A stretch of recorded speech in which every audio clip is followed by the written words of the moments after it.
Hello, good morning everyone. How are you all doing? Good morning. Good morning Ankit. Good morning Shruti. Good morning Kartike. Good morning Mansi, Pooja, Abhishek, Durga, Gitika, Om, Meraki, Jyotish, Deeptesh Das. Good morning. Good capital gain morning. Yes, Deeptesh. Very good capital gain morning. Good morning Muskan. Good morning everyone. Yes, Shri Vidya, good morning. So, yes, guys, it's a beautiful Tuesday morning, and we are all set to start one of the most important chapters of your syllabus, not only for CMA Intermediate, but also for CMA Final, Capital Gains. So, yes, CMA Final students, they will not find this chapter in their study mat, but in the examination, this chapter comes for a good weightage for CMA Final students as well. So, please do not ignore this chapter. You have to complete this chapter from CMA Intermediate Study Mat. Don't have to ignore this chapter at all. So yes, before I start the session, let me congratulate all the students who have given PGBP test on the last Sunday. Guys, you have scored really well. Not even a single student has scored below 15 out of 25, which is a big achievement for me. So you have performed really well in your PGBP test. In both the tests, you have performed well. And as you know, PGBP is one of the most important chapters of your syllabus. You have performed it well. You've done and dusted it. You've kept it secured. Now you'll pick up before the examination and you'll be able to quickly go through it. So yes, congratulations, because you have been able to successfully complete PGBP chapter along with a revision, along with a test. That is a big achievement for all of you. So congratulations. And yes, I expect that for capital gains also you will show me similar performance. If you will show me similar performance in capital gains as well, please write a yes in the chat box. I want a yes in the chat box if you are going to show me similar performance in capital gain test as well. Yes, this Sunday there'll be capital gain test of first half of the capital gains chapter. So just write yes in the chat box. Yes, Rani, Pooja, Gyanendra, Om, Gabbar Singh, Sarneka, Deeptesh, Abhishek Mathur, Harshada, Vishnu, Meraki, Pankaj, Nandini, Ankit, Jyotish is saying big yes. Brilliant, guys. Yes, guys, definitely these two chapters are very important for your syllabus. PGBP and capital gains. Definitely very important chapters. So these are lengthy chapters also. So you are definitely going to reap benefit out of these chapters. Srividya is saying, thank you for the late night motivation through WhatsApp. It's my duty, Srividya.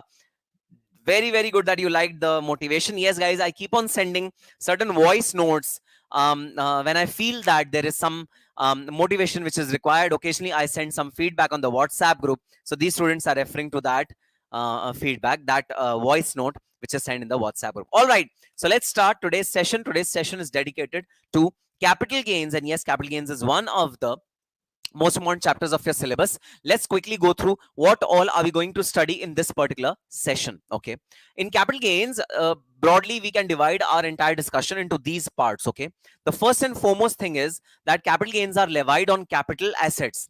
So what do you mean by capital assets? Its definition, its exclusions, and its types are we are going to discuss at the first place. Secondly, capital gain is levied on transfer. So whenever a capital asset is transferred, then a combination of these two activities give me capital gain.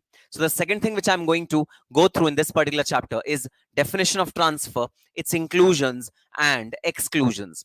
The third thing which we are going to study in this chapter is computation. How is capital gain computed? What do you mean by long-term capital gain? What do you mean by short-term capital gain? How is long-term capital gain computed? How is short-term capital gain computed? And apart from that, there'll be certain other computations apart from long-term and short-term capital gains. There'll be some other computations which we are going to see. So in certain peculiar situations, in certain peculiar cases, the computation of capital gain will be a little different from the usual computation, and those will form a very large part of our syllabus, guys. So this others will have a quite a chunk of situations where capital gain is computed in a different manner, like slump sale, like conversion of our assets into stock and trade, etc. So we are going to compute all those capital gains in a different manner, and we are going to study how those special kind of transactions are subject to capital gains. These are two normal kind of transactions, long-term capital gain, short-term capital gain. Apart from this, there'll be certain special type of transaction which we are going to study in our syllabus. So computation will happen in these three scenarios. In these three cases, computation is going to happen. Next thing that we are going to study in our syllabus is deductions. Yes, guys, as I've already told you that every head, every accounting head, every taxation head is comprised of two things. Number one, the incomes which are offered to tax, and number two, the expenses which are deducted from that particular income. So these are the two things which we study in each of our tax heads, like salary, like house property, like PGVP. So at the end of the day, what two things did we study in each of the heads? Number one, what incomes will be offered to tax? Number two, what expenses should be deducted while income is offered to tax? What incomes are offered to tax? Number two, what expenses are deducted while offering the income to tax? So yes, we have talked about income, which is taxable under capital gains. This is how income will be computed. Then guys, we are going to compute the deductions, the expenses, the outgoings, outflow of money that is going to be reduced from our capital gain income. So guys, please tell me, and I ask this question quite often from all of you, higher the deduction better it is, or lower the deduction better it is from the perspective of the assessee? Higher the deduction better it is, or lower the deduction better it is from the perspective of assessee? Please answer this question. Higher the income better it is, or lower the deduction better it is? Pankaj is saying higher the deduction better it is. Okay, wow, fortunately we have Tanupriya also joining today after a very long time. Welcome Tanupriya. So higher the deduction, better it is from the perspective of the assessee. Yes, absolutely. Vanshi, Jyotish, Deeptesh, Mona, Srividya, Vishnu, Vanshi, Om Kakati, Gabbar Singh, Vivek Sharma. Everyone is right. Higher the deduction, better it is. Oh, after a long time, Dhruv Jain has also joined. So welcome, DJ. Muskan, Harshad, Bhavin, very good. Higher the deduction, better it is. Absolutely, guys. So we'll try to obtain as much deduction as possible from section 54. Then last is the tax rates. What are the tax rates which are leviable on short-term capital gain, long-term capital gain, short-term capital gain which is STT paid, long-term capital gain which is STT paid? All these things we are going to discuss in the tax rates section. So broadly, our capital gains is divided into these parts. This is the learning objective in capital gains chapter, and we are going through all these topics in the forthcoming lectures, including the lecture of today. All right, so sir, today what are we going to start with? So guys, today we are going to start with the definition of capital assets. The definition of capital assets is what we are going to start with today. The definition of capital assets. Okay, sir. So in this particular chart, you are seeing a definition of capital assets. What do you mean by capital assets? What are the inclusions in capital assets? What all things are included in capital assets? What all things are excluded in capital assets? That is what we are going to study. Then this is a diagram which will show us what do you mean by a rural land. What do you mean by a rural land? This diagram will show us the definition of rural land and urban land. That is what we are going to study in this diagram. Then we are going to study types of capital assets, short-term capital assets, long-term capital assets. That is what we are going to study in this particular session. So yes, these are the learning objectives of this particular session. So first of all, we'll start with the definition of capital assets. What do you mean by capital asset? That is a question which we are going to answer now. What do you mean by capital asset? Okay. Capital asset means any kind of property. Any kind of property. Any property is known as capital asset. Sir, what do you mean by property? What do you mean by property? So guys, property means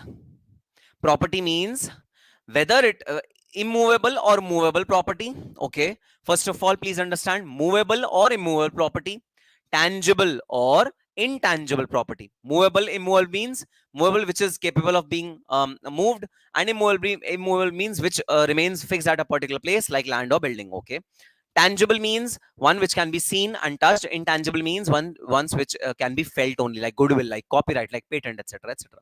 So kind of property, any kind of property, movable, immovable, tangible, intangible, whether in connection with business or not, whether it is your business asset or not, doesn't matter. If you have an asset and it is being sold, it will be taxable as capital gains, whether it is with respect to your business, in connection of business, or not. Then guys, two specific inclusions which are there in the property section, and these are very, very important inclusions. You have to remember these inclusions, because all the above things are generic things. These are specific things. Things are securities held by FII. FII is foreign institutional investor. So if someone from outside the country is investing into some business in India and purchasing shares of a business in India, for example, there are many startups which are being funded by venture capitalists from outside the country. So whosoever infuses their money in India and buys shares of Indian company, foreign institutional investors are buying securities of Indian company. For them, the securities, the shares will be capital assets. Sir, why a specific inclusion over here? Sir, any which ways, shares are capital assets. Guys, it is for clarification purpose. Clarification means what? Maybe FIIs are holding shares of many companies, and therefore they might say that, oh, our business is for investment of shares in many companies, so the securities which we hold are inventory and not capital asset. It is part of our business inventory. They might claim it. FII might say this. FII might say that the shares which we hold are not our capital asset. They are our business assets. We are holding them as inventory. It is like our stock and trade. Just like brokers have stock and trade. The stock exchanges, brokers, the people who work under stock exchanges, they have their inventory as shares. FII might also say that. So amply for clarifying purposes, FII, if they invest in Indian businesses and they have securities held of Indian concerns, then guys, those securities are subject, whenever they are sold, they are subject to capital gains and not PGBP. It's for clarification that this thing has been given. Then again, a clarification. Again, guys, a clarification. ULIP, Unit Link Insurance Plan. Unit Link Insurance Plan. If you have Unit Link Insurance Plan whose premium is 25,000 or above. So what is Unit Link Insurance Plan? Unit Link Insurance Plans means there's a combination of your investment and insurance. So there are two different products. One is insurance, one is investment. This is a combination of insurance and investment. So if you have a unit link insurance plan whose premium is above 25,000, which means it's a quite a expensive ULIP. If that is the case, then this ULIP will be treated as your capital asset. Again, for clarification purposes, the businessman might say, oh, this ULIP is my inventory. This is my stock because I usually deal in ULIPs. Nothing doing. Okay. Government has made it amply clear. If you hold ULIPs, if you hold unit link insurance plans, then you are subject to capital gain tax whenever you sell them in future. So this is the clarification which is given in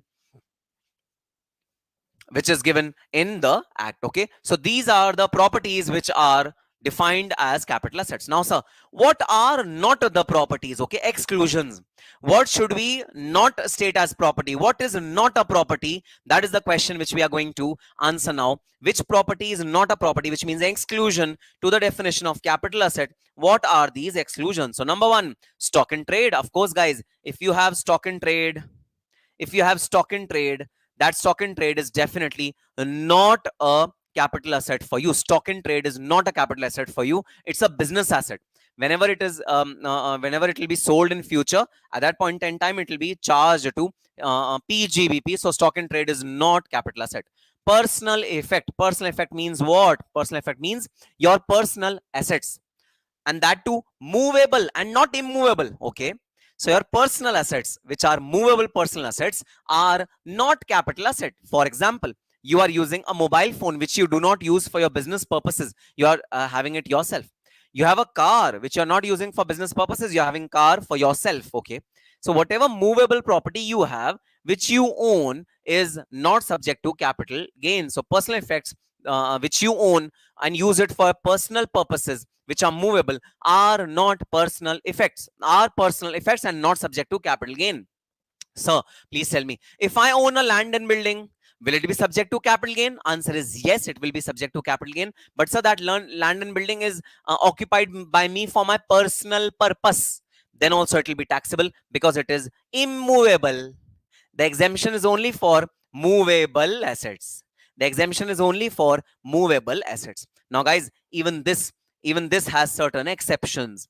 So, certain movable personal property is also subject to capital gain. What are those movable personal property which are subject to capital gain? If you own jewelry, if you own archaeological collections, if you own paintings and drawings, if you own sculptures, if you own work of art, then all these things are subject to capital gains. Capital gains will be levied on all these things, even if they are personal movable assets. So apart from these personal movable assets, if you have any other personal movable asset, then that is not subject to capital gains. So for example, your own car, your personal car, your personal, almirah, bed, sofa set, etc., etc. All these are personal effects. Their sale will not be subject to capital gains. Then rural agricultural land. What do you mean by rural? Rural means village, backward area. What is urban? Urban means city. So if you have an agricultural land located in a rural area, then if you sell that particular asset, you will not be subject to capital gains. It is not capital asset. So rural agricultural land, if you are selling, then you are not subject to capital gains. We are giving exemption to people who have their land in a rural area, which means a backward area, which means a village sort of an area. Okay, so rural agro land are not subject to capital gains. Now the question is, what do you mean by rural agro land? So guys, the definition says that a land which is not an urban land is a rural land. A land which is not an urban land is a rural land. And how do you define urban land? This is the diagram which defines urban land. So please, I've given a color coding. Please understand this color coding very, very well. So if you have population, so this circles define regions, okay? These circle defines region, okay?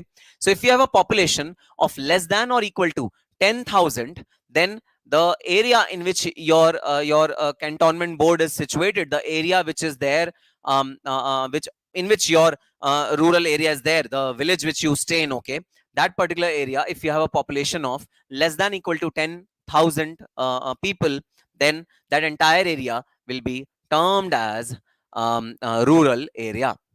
Entire area will be termed as a rural area. Okay, then guys, if you have a population, so this black represents your area where you live in.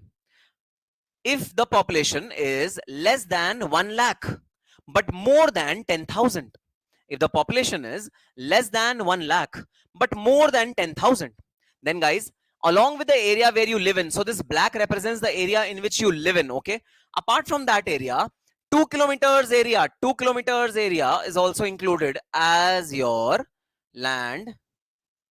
2 kilometers additional area will be included as your land in which you are situated.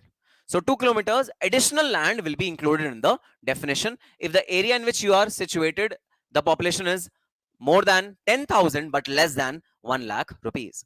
Then if the area in which you are situated, the area in which you are located, you are residing, if in that area the population is more than 1 lakh but less than 10 lakhs, if the area in which you are situated, the population is more than 1 lakh but less than 10 lakh, then you have to include 6 kilometers area. You have to include 6 kilometers area within the cantonment board, within your area, as per the definition.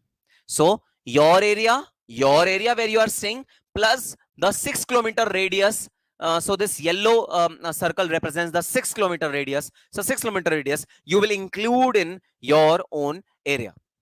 Okay, then if you have a population of more than 10 lakhs, if you have a population of more than 10 lakhs in the area in which you are residing, so the area in which you are residing represented by black round. Okay, if you have a population of more than 10 lakhs, then the area which you are going to include in your definition is 8 kilometers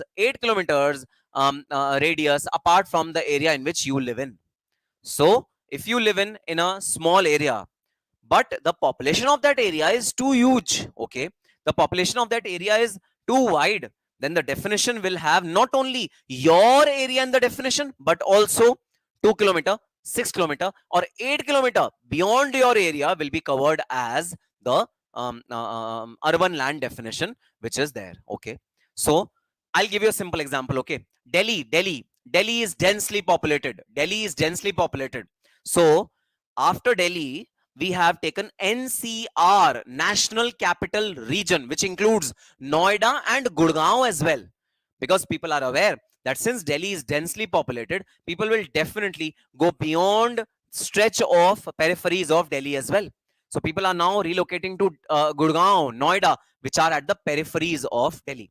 So not only Delhi will be included in the definition, but the 2-kilometer radius or the 6-kilometer radius or the 8-kilometer radius will be included as per the population which is existing in the area for which we are looking, whether it is urban or not. That is the logic. That is the reason why we always extend the periphery of definition of urban land in our books of accounts, in our income tax. Okay, and as you're aware, the land which is not urban is rural.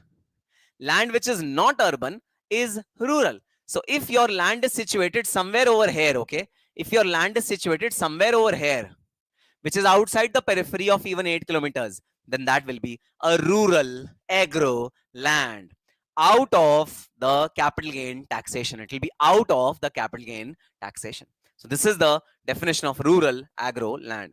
Then guys, there are certain gold bonds which are specified gold bonds. Okay, 1999, 1970 gold bonds. There are certain specific gold bonds. If you have purchased them and if you accrue capital gain from them, then they are not subject to capital gain. Then there are certain special bearer bonds, and these are specifically government bonds. If you have gained capital gain from this particular bond, then it is not subject to capital gain. Then there is a gold deposit bond. If you have purchased gold deposit bond, then again it is not subject to capital gains. So these are the exclusions from capital gains. Capital gains will not be levied if we are subjecting our these assets to capital gains. Okay, let me take certain questions. Tanupriya says, intangible capital asset का part कैसे है? Intangible asset is a capital asset, Tanupriya. Intangible asset is a asset from which your business will be conducted, like your copyright, like your goodwill. All these things are capital asset. These are going to give you benefit for a longer period of time. What is capital asset? Asset which is going to give you benefit for a longer period of time. These are capital assets. Then if we earn selling for car or any movable asset, it will be treated as. Abhishek Mathur, number one. If you sell your old car, you will never earn anything. Okay, car when sold in a second hand form, it always its value diminishes. Okay, so Income Tax Act is very smart, let me tell you. Okay, it has made this exclusion from personal effects, right? Movable personal effect. It is very, very smart. Income Tax Act is well aware that personal assets which are movable never increase in value, they always diminish in value. Therefore, it has smartly given this exclusion. I'll tell you, if immovable asset was under an exclusion, then it would have been a benefit, because immovable asset will increase in value. But since it is movable asset, it will never have an increased value. It will always have a decreased value. Have you ever seen that you have purchased a mobile phone worth rupees 20,000? After 2 years, when you are selling it, it is worth 40,000. You got 40,000. Have you ever seen such a situation? No. Have you ever seen such a situation? You have bought a car for 8 lakhs. 5 years you ran the car. After 5 years you got 10 lakh rupees. Have you ever seen that situation? No. These situations will not happen. So this question is not relevant. Gabbar Singh is saying, please repeat area concept. Area concept is very simple, guys. Area concept is saying that while we are defining the urban land, we have to see the population, and we have to if the population of that land is if that area is very high, then we have to also see the adjoining area, which means this is the area which we are dealing with. This is the area, black area is the area in which we are dealing with. If the population is less than 10,000, then this area will be treated as an urban land. Okay. If the population is less than 1 lakh but more than 10,000, then not only this area but 2 kilometers extra area will be treated in the definition. If the population is more than 1 lakh but less than 10 lakhs, then 6-kilometer area apart from the area in which we are living in will be covered in the definition. And if the area is more than if the population is more than 10 lakhs, then 8 kilometers area will be covered in the definition.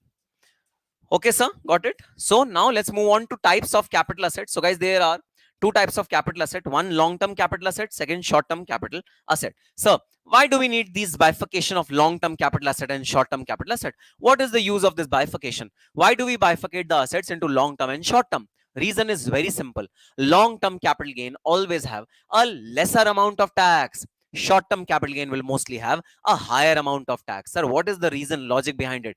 Why long-term capital gain has a lesser amount of tax? Why short-term capital gain has a higher amount of tax? Guys, the logic is very simple. Capital assets are meant to be held by you for a longer period of time.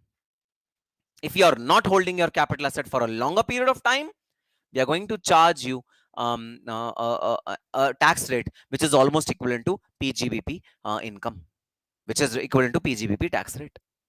If you hold your assets for a longer period of time, only then will we be satisfied that, yes, this is a long-term capital gain for you.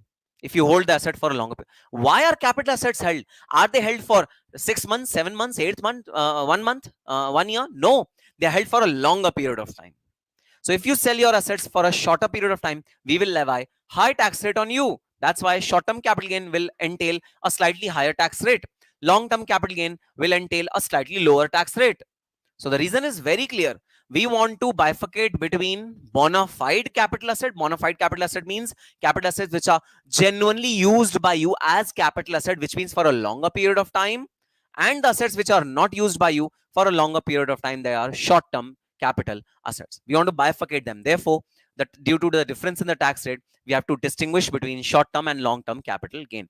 Now we are categorizing the long-term and short-term capital gain based upon period of holding.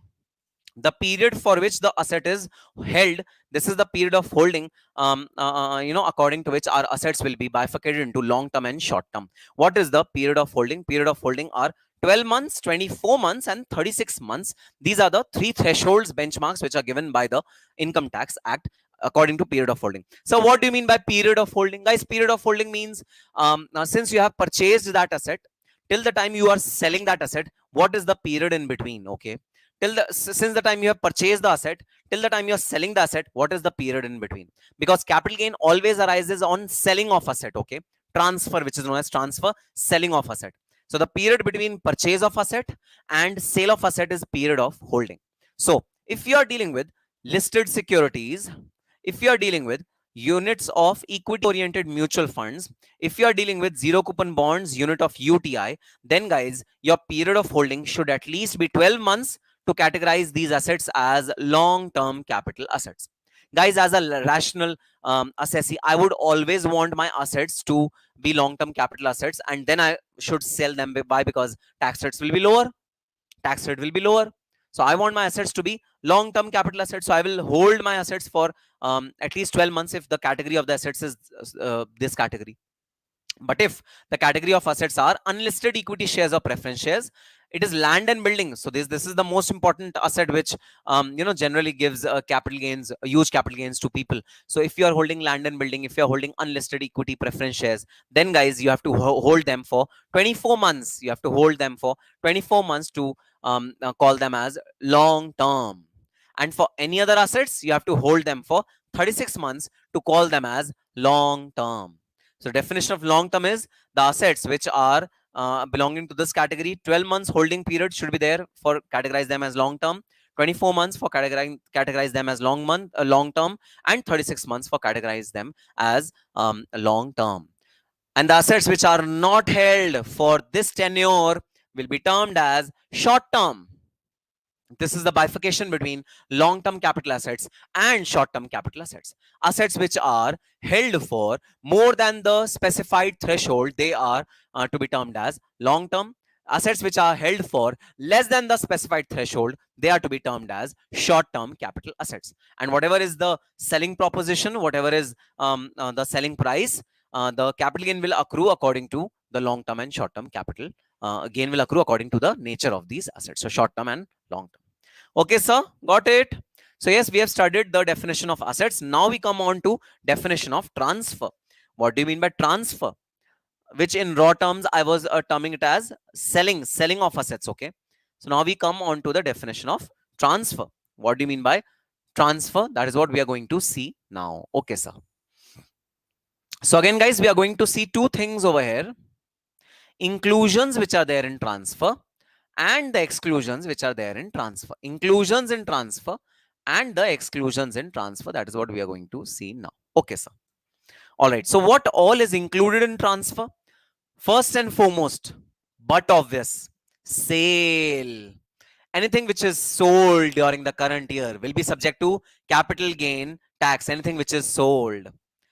Exchange means barter system. You get something and you give something. Barter system. Exchange will be subject to capital gains. Relinquishment means you are destroying that asset. You are destroying that asset and you are getting money for destroying that asset. Relinquishment of an asset. So an old house needs to be first relinquished to construct a new house, right? So relinquishment means destroying that asset. So even if you're getting money for destroying certain asset, then also it is covered under capital gains. Next is extinguishment of right. If you're not destroying the asset, but you are destroying your right over the asset, there are difference between two things. One was relinquishment. Relinquishment was destroying the asset completely. So my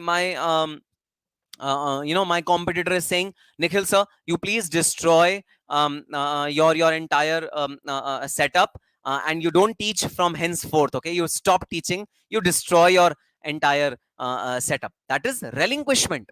And what is extinguishment of right? Extinguishment of right means I leave my right from my asset. Okay, I leave my right from my asset and I give that right to someone else. That is known as extinguishment of right, which is again covered under transfer definition. It will be subject to capital gains. Then compulsory acquisition of asset. So government of India sometimes under a particular law will definitely acquire your asset compulsorily. It will not give you an option. You have to sell your asset. Like when Delhi Metro was constructed, then many houses were compulsorily sold to government of India. So compulsory acquisition of assets is also covered under capital gains. Conversion of asset into stock and trade. Now you had a capital asset which you subsequently converted into stock and trade. It is nothing but selling your capital asset to your business. Okay, it is nothing but selling your capital asset to your business. So if you sell your capital asset to a third party, it will be capital gain. If you are selling your capital asset to your own business, it will again be a capital gain. Nothing different. Okay, so conversion of asset into stock is also subject to capital gains. It will be covered under transfer definition. Immovable property under section 53A of Transfer of Property Act. So guys, section 53 of the Transfer Property Act says that if a property is transferred to a separate person on partial completion of the consideration. I'll give you an example. Okay, I am buying a house. Okay, that house has been transferred to me, but I have paid only half of the money to the seller. I will pay the balance half in subsequent period.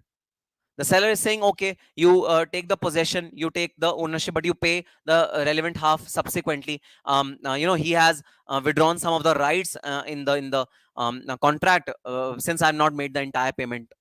So guys, even a partial payment, even if partial consideration is given and the property is transferred, that will also be subject to capital gains under the Income Tax Act. It will be called as transfer, even if it is for partial consideration. The next is transfer of enjoyment of immovable property. So guys, sometimes ownership is not transferred. Ownership remains with you only, but the right to enjoy the benefits of the property is transferred to someone else. Like I have a property, okay, and I'm saying that I'm not transferring the ownership, but listen, you please enjoy my property as if it was my property and give me a lump sum amount for next 10 years. You please enjoy this property. Again, capital gains. You are giving right to enjoy that property as if he was the owner. Now that is also subject to capital gains. It is subject to transfer.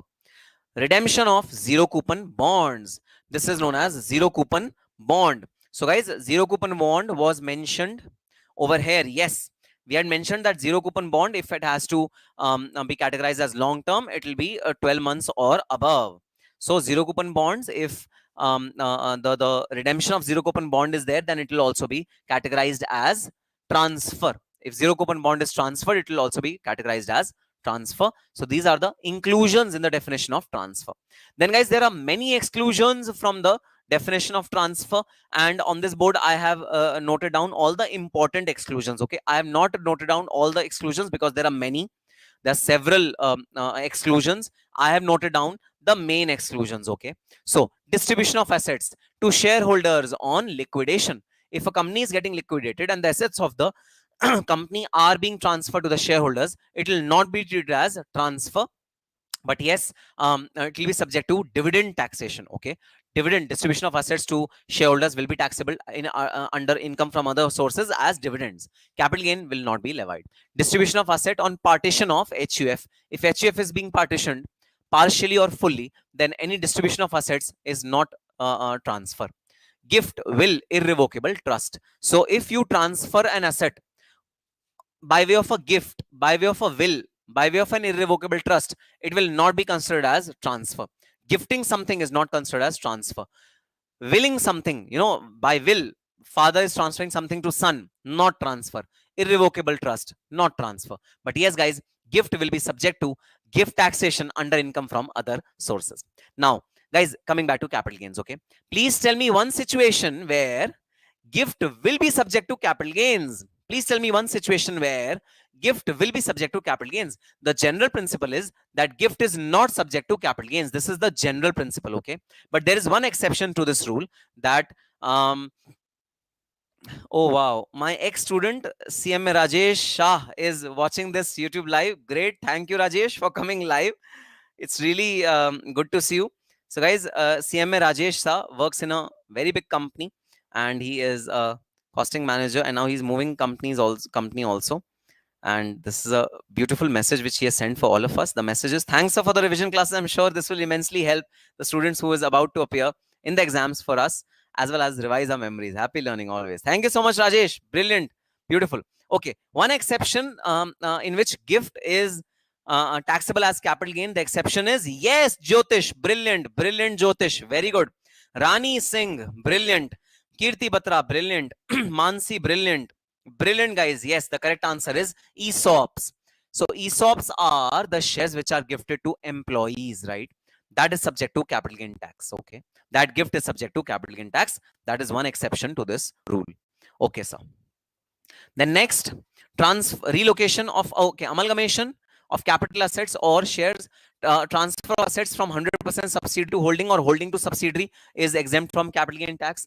Then in case of amalgamation, if the assets are transferred, or if shares are transferred, in case of foreign amalgamation, if shares are transferred, in case of Indian amalgamation, if assets are transferred, it is excluded from definition of capital gains. Guys, I cannot go into detail of each of these lines because there are several line items, and it's just a quick revision series. So if you have any doubt in any of these items, you can WhatsApp me subsequently after the quick revision session. Transfer, relocation of fund. So when one mutual fund gets relocated into another mutual fund, the fund gets relocated from one fund manager to different fund manager, then it is exempt from capital gain tax. Transfer from one public sector company to another. So when PSUs are transferring their assets within themselves, then exempt from capital gain. Demerger, capital assets and shares are not subject to capital gain. Reorganization of cooperative bank, not subject to capital gain. So these are the transfers which are not subject to capital gain. Transfer of foreign currency convertible bonds and rupee denominated bonds from NR to NR, not subject to capital gain. Sovereign gold bonds, conversion of bond into shares or debentures, conversion of preference shares into equity shares, succession by a firm to a company, and transfer of assets on succession of a firm to a company when a firm gets converted into a company. Okay. Corporatization of recognized stock exchanges. So when demutualization of stock exchanges happened, then any asset transfer was not subject to capital gain. Succession by a company to LLP, reverse mortgage, consolidation of mutual fund scheme. All these are not subject to capital gains taxation. If this happens, then transfer is capital gain tax will not levy. Okay, sir. Got it. So guys, two important definitions which we have studied. Definition of capital assets, definition of transfer.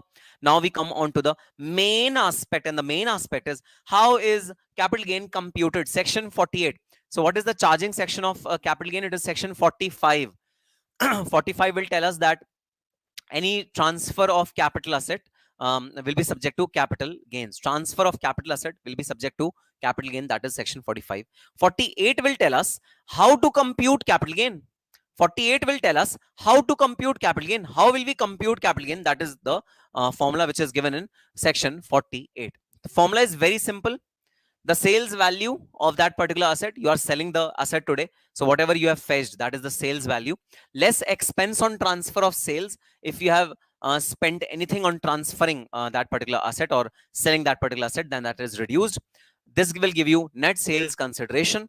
Then from net sales consideration, you will reduce cost of acquisition. Please note, if it is long term capital asset, then it will be indexed cost of acquisition. If it is short term capital asset, then it will be only cost of acquisition.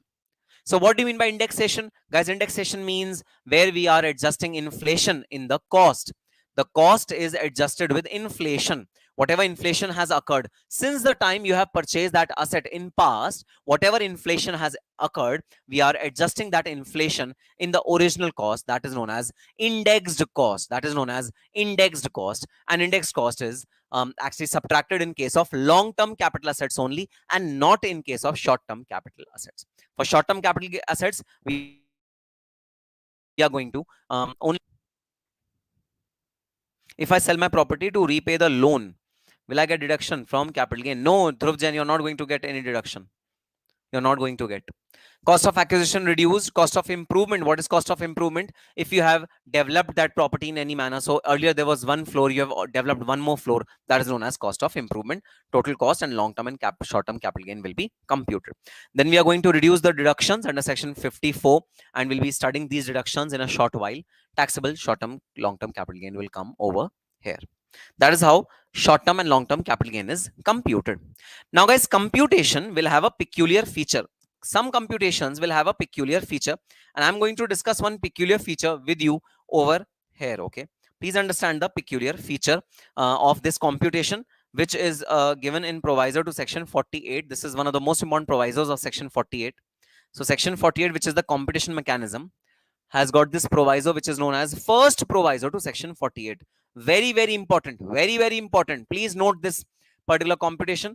The general computation was very easy. This is a little technical computation. Please note this computation. This is very, very important. First proviso to section 48. Okay. Mr. Joseph came to India, bought shares of Reliance Industries Limited.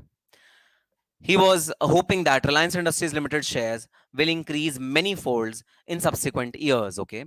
Suppose he purchased the shares of Reliance Industries Limited at 1200 rupees. When the shares were 1200 rupees, he purchased those shares. Okay. For ease of calculation, let us keep it at a round figure and not at a. Okay. So the shares of Reliance Industries Limited are quoted at rupees 1000. Okay. Mr. Joseph had 10,000 USDs to invest in India. Okay, let us start with 1000 USDs. Mr. Joseph had 1000 USDs to invest into India. Okay, at that point in time, the rate of each USD was 70. So Mr. Joseph had 70,000 rupees to invest in Reliance Industries Limited. So the shares which Mr. Joseph got in Reliance Industries Limited is 70,000 divided by 1000. So he got 70 shares. Okay, he got 70 shares. So please understand this mechanics. Mr. Joseph had $1,000 to be invested in a company in India. He was suggested that, oh, Reliance Industries Limited is a very, very good company. You please invest your money in Reliance Industries Limited. Relying on people's recommendation, Mr. Joseph invested $1,000 at the rate of rupees 70 each in Reliance Industries Limited. 70,000 INR he got. 7,000 INR reaped him 70 shares. So 70 shares he bought of Reliance Industries Limited. Okay. After 2 months or after 2 years, suppose after 2 years, Mr. Joseph realized that the shares of Reliance Industries Limited had fallen to 800 rupees per share. So Mr. Joseph was at a loss. After 2 years, the shares of Reliance Industries Limited went down. Okay, 1000 rupees shares went down to 800 rupees per share. So there was a loss which accrued to Mr. Joseph. Now Mr. Joseph had dire need of money, so he wanted his money back. So since he wanted his money back, he wanted to sell off these shares. Okay, sell off these shares. He was very depressed. Okay, Mr. Joseph was very depressed. He was told that Reliance Industries Limited share will go up, up, up, up, up, but unfortunately it dipped down. So first of all, he faced a reducing trend on shares. So he was very, very depressed. He was sad. He was actually crying. Then he said, okay, whatever it is, I want my money back because I'm in need of money. Okay, he wanted his money back. Okay, so he had 70 shares. Each share was worth 800. So 70 multiplied by 800 was 56,000 rupees. So he invested 70,000 rupees, but today he is receiving 56,000 rupees. He invested 70,000 rupees, but today he is receiving 56,000 rupees. Now, naturally, guys, he will convert this money into dollars because he is not privy to Indian currency. So he is converting this money into dollars. When he is converting this money into dollars, suppose today's rate of dollar is 90 rupees. Dollar is worth 90 rupees. Rupees 90 per dollar. So what is he going to get back? So 56,000 divided by 90. Guys, he's going to get back $622. He's going to get back $622. So what is he going to get back? What is he going to get back? He's going to get back $622. Now, there's a loss in these shares. Okay, there's a loss in these shares. In terms of INR also there is a loss. In terms of dollars also there is a loss. Okay, now I'll give you another situation. Now please understand this situation. Suppose the value of the share is increased. Instead of getting down, it increased. So the value of the share which has increased, the shares which were worth 1,000 are now 1,200. The shares which are worth 1,000 are now 1,200. If the shares are worth 1,200, then as per 70 shares, what is Mr. Joseph going to get back? 1,200 multiplied by 7. He's going to get back 84,000 rupees. Now, in this case, Mr. Joseph is very happy. He's saying, wow, I got an increase in my shares. My shares are increased by 200 rupees. So from 1,000, it got on to 1,200. Mr. Joseph is very, very happy that he saw an increase in his value of the share. Now he's not sad. He's very happy. But when he converts this money into US dollars, then he got a shock. Okay, US dollars today after 2 years was 90 rupees per US dollar. So 84,000 divided by 90 rupees, he got $933.33. He got $933.33. Just see the anomaly, guys. Just see the problem. Just see the problem. Mr. Joseph is thinking that his share price went on an increase. Mr. Joseph is thinking and he's feeling happy that his share price went on for an increase. It increased in value. So 1,000 rupees became 1,200 rupees. So he became very happy. But on the hindsight, guys, he invested $1,000, but he got $933 back. He invested $1,000, but he got $933 back. Now he's absolutely confused. His hands are on his forehead and he's absolutely confused. God knows what went wrong. Can you tell me what went wrong? Please write in the chat box what went wrong. Why? Even when the share price got increased, the money which Mr. Joseph got reduced. Why? What went wrong? Please tell me what went wrong. What went wrong? What is the problem in this particular example? That share price got increased. Even then, the money which Mr. Joseph got decreased. What went wrong? Please tell me in the chat box if you are able to understand this particular example. And I'm talking about the increased example, okay? Perfect. That's like Bhavin Tanna, Pursuit of Happiness, Sarneka, Kirti Batra, Pankaj, Megha Tomar. Very good. Very good. Yes, guys, the reason is exchange difference. Guys, because of the exchange difference, even when there was a capital gain, it turned into a capital loss for Mr. Joseph. Now, Mr. Joseph is absolutely sad, okay, because he is facing a capital loss. On the top of it, income tax department is knocking at the door of Mr. Joseph saying, "Oh, Mr. Joseph, open the door. Mr. Joseph, open the door. You have earned capital gain. Please pay us capital gain tax." What fun, guys. What fun, huh? What fun. Income Tax Act is saying, "Mr. Joseph, you have earned capital gain. Please pay us capital gain tax." And Mr. Joseph is saying, "You fools, you fools. I have not earned capital gain. I have earned capital loss because of the exchange difference. I have incurred huge loss." But guys, Income Tax Act is calculating the profit and loss as per INR. Joseph is calculating profit and loss as per the US dollars. Therefore, the difference. But factually, Mr. Joseph has actually incurred a loss. And there shouldn't be a capital gain tax in this particular case.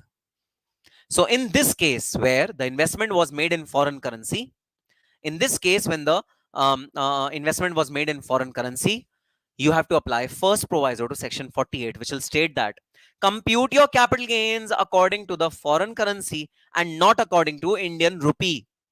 Please compute a capital gain as per foreign currency and not Indian rupee. This is the computation mechanism which has slightly been changed in case of foreigners who are investing into India. So the conditions is that the investment should be done by a non-resident. Indexation benefit will not be available to the non-resident. These are the two conditions which are required to be fulfilled. It should be a non-resident who's earning this income. Then indexation benefit will not be given. Even if it is a long-term capital gain, indexation benefit will not be given. Shares and debentures of Indian company are all only eligible for the benefit that your capital gain should be computed as per the foreign currency and not the Indian currency. Okay. Then no section 112 benefit. So section 112 benefit, which is a lower tax rate, is not to be given in case the capital gain is computed in foreign currency. Then the foreign currency, the capital gain should be computed in foreign currency. That is the benchmark. Okay. If all these situations, all these conditions are fulfilled, then yes, we will allow you to allow you to compute a capital gain in foreign currency, not in Indian currency. Okay. Because in Indian currency, you are seeing a profit. However, in foreign currency, there's a loss. In Indian currency, you're seeing a profit. However, in foreign currency, there is a loss. So we will allow you to compute a capital gain as per the foreign currency. Okay. Now you're happy that you're not going to pay taxes now. Okay, sir. So this is the computation mechanism. Absolutely same computation mechanism, guys. It's just that the amount is to be calculated as per the foreign currency. So it's in foreign currency. So, sir, are we going to also compute our taxes in foreign currency? No, no, no, no, no. You will only compute your capital gain in foreign currency, and then you are going to convert this capital gain into Indian currency. Okay.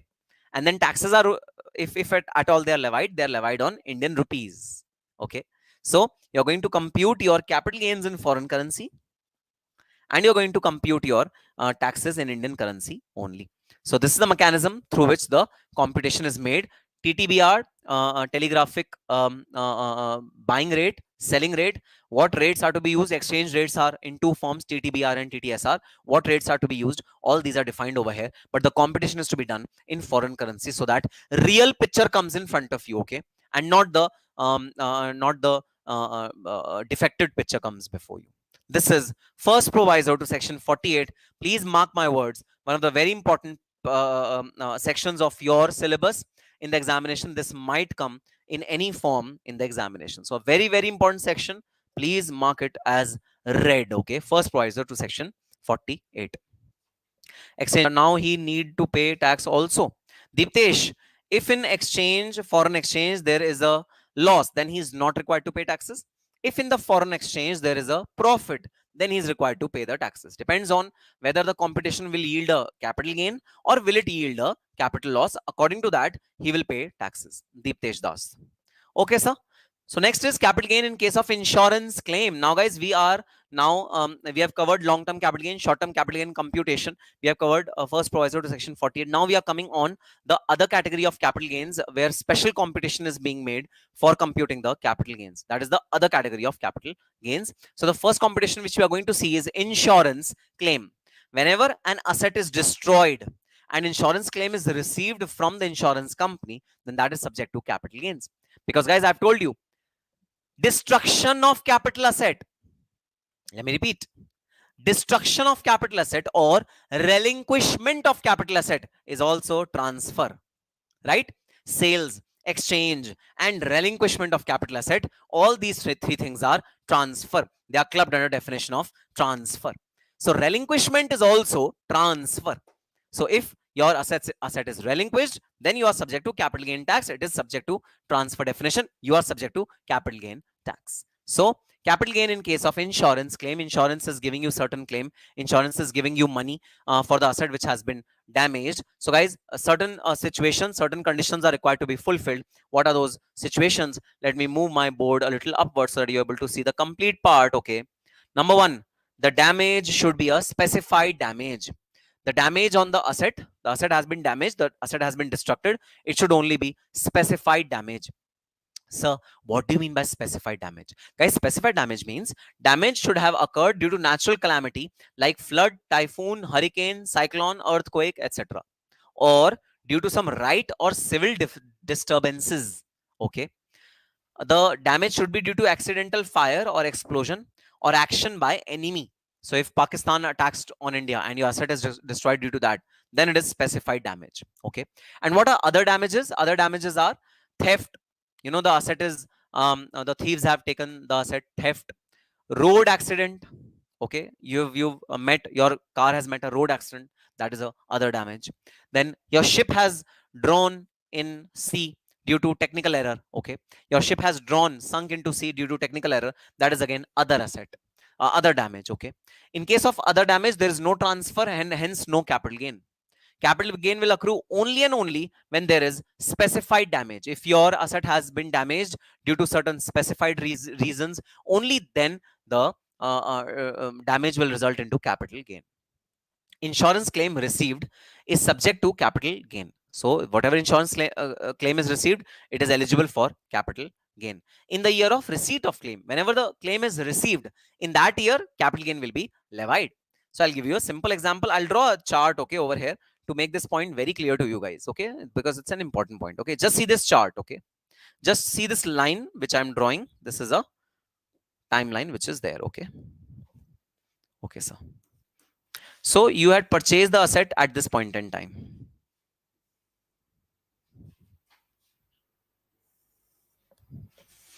Okay. So guys, this is 1st April 2022. This is 31st March 2023.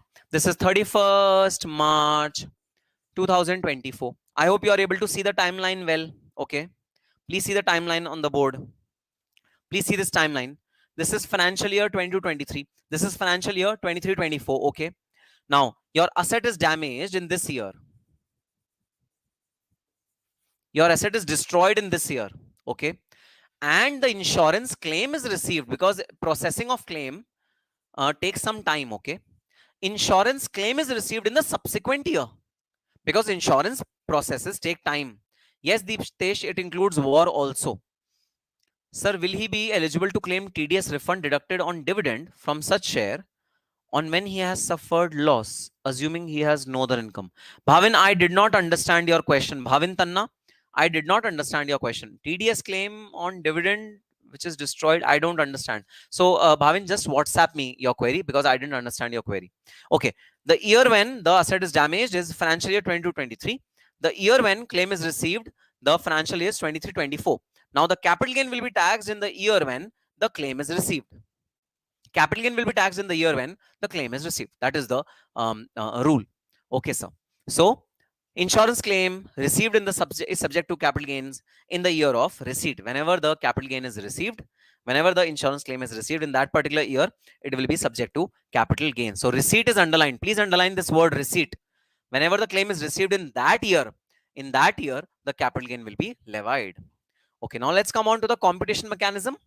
Let's come on to the computation mechanism. How will the capital gain be computed? Very simple principles, guys. So what will be the sales consideration? Sales consideration, if the claim is received in cash, then whatever cash you have received from the insurance company, that will be the sales consideration. But if you have something received in something in kind, so sometime insurance companies, give you another asset. the asset which is destroyed, they give you another asset instead of giving you cash.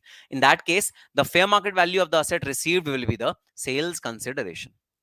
Sales consideration will be the fair market value of the asset which is received from the insurance company. Instead of cash, insurance company is giving you some other asset in kind. Okay, then what will be the indexation benefit? Will there be an indexation benefit? Yes, indexation will be given, but till the year of destruction. Now this is very, very important.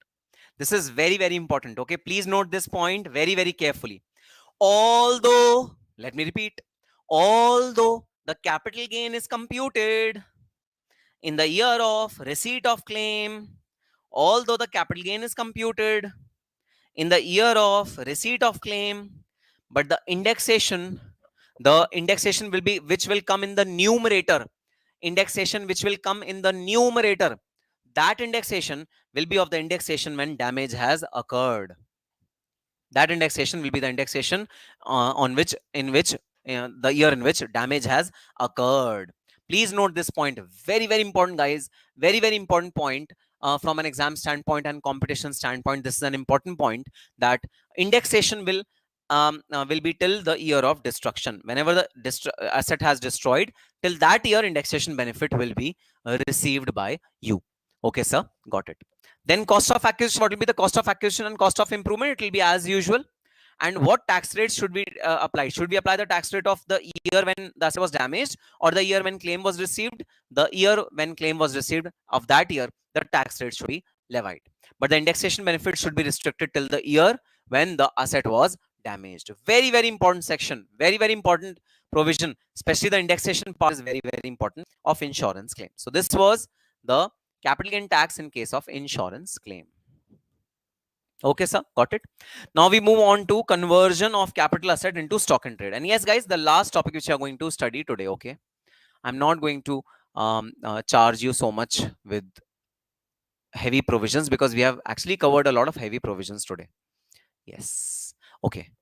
Now this is conversion of capital asset into stock in trade. Your capital asset is being converted into stock in trade. Your capital asset is being converted into stock in trade. So sometimes what happens is, we are not in use of the capital asset, so we transfer that capital asset to our business and try to sell it off. Okay, that is the thing. Okay, so capital asset purchased at rupees 100. Okay, after few years it was converted into stock in trade at the date of conversion, after few years. Okay, and after few years that stock in trade was sold at rupees 150. Capital asset purchased at 100, it was converted into stock in trade. Okay, when it was converted into stock in trade, the FMV was 120. Subsequently it was sold as stock in trade. Okay, as inventory. So one thing is very clear, guys. The difference between the purchase of capital asset and the date on which it is converted, this difference should be charged to capital gains, and when it is sold, it should be subject to PGBP, because it is selling off inventory. So the total benefit which we received was 50 rupees. The total benefit which we received is 50 rupees. But the entire 50 rupees will be bifurcated into two parts. One is capital gains. Second is PGBP. That is the bifurcation which we are going to achieve in this particular asset. The bifurcation is 50 rupees will be divided into the capital gain part and PGBP part. That is the bifurcation which we are going to achieve. And guys, this bifurcation will be done using these formulas. So capital gain will be fair market value of the asset as on the date of conversion minus the purchase price. 100, 120 minus 100. What will be PGBP? PGBP will be 150 minus 120. 120 is the fair market value as on date of conversion. So as we are assuming that the asset, capital asset, was introduced in the business as at the value of FMV, fair market value. It was introduced in the business. So it was sold to business at the fair market value. This is our assumption. Okay. So capital gain is 20 rupees. PGBP is 30 rupees. Although, guys, same provision that even for capital gains, the taxability will arise in the year when the inventory is sold. Guys, naturally, where will you get the money from? Although the asset has been converted into stock in trade, but the businessman doesn't have money to pay taxes. Where will he get the money from? Money will be received when the stock will be sold. So the capital gain and PGP both will arise on the sale of stock. Whenever the stock is sold, on that date, the capital gain will arise. The capital gain will be levied or the PGP will be levied. So ideally capital gain should have levied at this point in time, date of conversion, but no, capital gain will not be levied on date of conversion. Capital gain will be levied on the date when stock is sold. On the date when stock is sold. So both PGBP and capital gain will be taxable on the date when the stock is sold. That is the principle. Now, coming on to the computation part, how will the capital gain be computed? We are not bothered about the PGBP as of now. We are just bothered about the capital gain. How will be the capital gain computation done? So what is the sales consideration? Sales consideration will be fair market value on the date of consideration. In our case, it is 120 rupees, fair market value as on the date of conversion. That is the sales consideration. Then what will be the indexation benefit? Indexation benefit will be till the year of conversion. Again, guys, the indexation benefit will be restricted till the year of conversion. It will not go beyond the year of conversion till the year of sale of the stock. Okay. So indexation benefit will stop when the asset is converted into the stock in trade. So the numerator of CI which is there in the numerator, that will be the numerator of the year when the stock is converted. Then what will be the cost of acquisition or improvement? It will be as usual, the normal cost of acquisition and cost of improvement. Tax rate will be the year of sale of stock. Whenever the stock has been sold, the tax rate will be of that particular year. The tax rate will not be of the year when the asset is converted, right? Because capital gain is levied in the year when the stock is sold. Therefore, the tax rate will also be of the year when the stock is sold. But the indexation benefit will be restricted to the year when conversion has taken place. Indexation benefit will be restricted. So yes, guys, this was the provision of conversion of capital asset into stock in trade. Again, a very important provision from an exam standpoint. Also, you need to learn this very well, and especially this computation, guys. These are certain specific points which you need to remember. In your computation. Yes, the capital gain is 20 rupees and the PGP is 30 rupees. Muskan, you are right. All right, guys. So let's hit a like button on this video. I want everyone to like this video before we end up, liking this video. Let's get a target of like of this video and let's achieve the targets so that even I feel motivated in taking these sessions. And I always feel motivated when I'm in front of you and I'm teaching you live and you're sending me the questions on a line. I always feel nice. I always feel very good while interacting with you. Yes, I have given you the recorded videos entirely recorded, but that doesn't give me a kick because that doesn't give me an opportunity to interact with you. In that way, there is a one-side communication, but in this particular mechanism, there's a two-way communication, which I love to do with you every Tuesday, every Thursday, 9 a.m. in the morning. I'll be very, very happy if you promise me now, if you promise me that, sir, we are also going to give you test, which is scheduled on Sunday. Every Sunday, 7 p.m. in the evening, till your June examination, I'm conducting test. I'll be super happy if you give me a commitment that, yes, sir, we will give test regularly. So, yes, are you going to give the test regularly? Yes or no? Are you going to give the test regularly? Yes or no? Please write in the chat box. Are you going to give the test? That'll make me more happy. I'll really be happy. Yes, Miraki. Yesterday, after your voice note, I am on track, sir. Woke up early. Brilliant, Miraki. Very good. Yes. Yes. Everyone is saying yes. Superb. Everyone is saying yes. Yes, regularly. Brilliant, guys. Brilliant. Very good. Guys, this consistent hard work is definitely going to reap benefit for you. You will achieve your target. You will achieve your goal very, very easily if you continue this hard work. Please don't be belittled by the people around you who are making merry, who are enjoying their lives. Please don't feel sad that, sir, they are enjoying their life. We are not enjoying our life. Sir, what will happen? Guys, your life will be enjoyable in future. 4 years of hard work, 40 years of happiness or 60 years of happiness, 4 years of happiness, entire life of regret. That why did I not study at that point in time when I was given an opportunity? This was the voice note which I shared with all of you yesterday in the voice note. All right, June attempt coming really superbly fast for all of you. We'll be meeting our subsequent sessions. Thursday, 9 a.m., capital gain part 2. We'll be meeting again. You please do practical questions till this particular part yourself from the study mat and get back to me if you face any problem. We'll be meeting in our subsequent sessions. Till that time, all the very best and happy studying. Bye-bye. See you on Thursday.